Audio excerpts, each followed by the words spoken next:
Hi friends, ഞാനിവിടെ തയ്യാറാക്കാൻ പോകുന്നത് അച്ചിങ്ങ മെഴുക്കുവരട്ടിയാണ്. അതിനായി ഏകദേശം 1/2 കിലോയോളം അച്ചിങ്ങ ഇവിടെ എടുത്തിട്ടുണ്ട്. അത് നമുക്കിത് ഇതുപോലെ കട്ട് ചെയ്തെടുക്കാം. ഇനി ഇതിലേക്ക് ആവശ്യമായിട്ടുള്ളത് ചെറിയ ഉള്ളി, വെളുത്തുള്ളി, 2 പച്ചമുളക്, ആവശ്യത്തിന് കറിവേപ്പില. അതെല്ലാം നമുക്കൊന്ന് ചതച്ചെടുക്കുകയും പച്ചമുളക് കട്ട് ചെയ്തെടുക്കാം. ഇനി അടുപ്പിലേക്ക് ഒരു ചട്ടി വയ്ക്കാം. ചട്ടി ചൂടായി വരുമ്പോഴേക്കും അതിലേക്ക് ഒരല്പം വെളിച്ചെണ്ണ ഒഴിച്ചു കൊടുത്തിട്ട് 1 ടേബിൾ സ്പൂണോളം കടുകും ഇട്ട് ആ കടുക് ഒന്ന് പൊട്ടി വരണം. കടുകെല്ലാം പൊട്ടി വന്നു കഴിയുമ്പോഴേക്കും നമുക്ക് ചതച്ച് വെച്ചിട്ടുള്ള ചെറിയ ഉള്ളി, വെളുത്തുള്ളി, പച്ചമുളക് ഇതെല്ലാം ചേർത്തിട്ട് നന്നായിട്ടൊന്ന് വഴറ്റി കൊടുക്കാം. ഇനി പെട്ടെന്ന് വഴന്ന് കിട്ടാനായിട്ട് നമുക്ക് അല്പം ഉപ്പും ചേർത്ത് കൊടുക്കാം.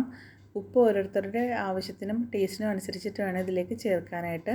ഇനി ഇതൊന്ന് മൊരിഞ്ഞ് വരുമ്പോഴേക്കും 1/2 ടീസ്പൂൺ മഞ്ഞൾപ്പൊടിയും ചേർത്ത് 1 മിനിറ്റ് ഇളക്കിയതിന് ശേഷം ചതച്ച മുളക് 1 ടേബിൾ സ്പൂൺ, ചതച്ച മുളക് ഇല്ലെങ്കിൽ മുളക് പൊടിയാണെങ്കിലും ചേർക്കാവുന്നതാണ്. ചതച്ച മുളക് കുറച്ചുകൂടെ ടേസ്റ്റ് ആയിരിക്കും. ഇനി എടുത്തു വെച്ചിട്ടുള്ള കറിവേപ്പിലയും ചേർത്ത് നന്നായിട്ട് ഒന്ന് ഇളക്കിയതിന് ശേഷം കട്ട് ചെയ്ത് വെച്ചിട്ടുള്ള അച്ചിങ്ങ പയറും ചേർത്ത് നന്നായിട്ടൊന്ന് മിക്സ് ചെയ്ത് കൊടുക്കാം. ഇതെല്ലാം നന്നായി മിക്സ് ചെയ്തതിന് ശേഷം നമുക്കത് മൂടി വെച്ച് വേവിക്കണം. ഇതിലേക്ക് വെള്ളം ചേർത്ത് കൊടുക്കേണ്ട കാര്യമില്ല.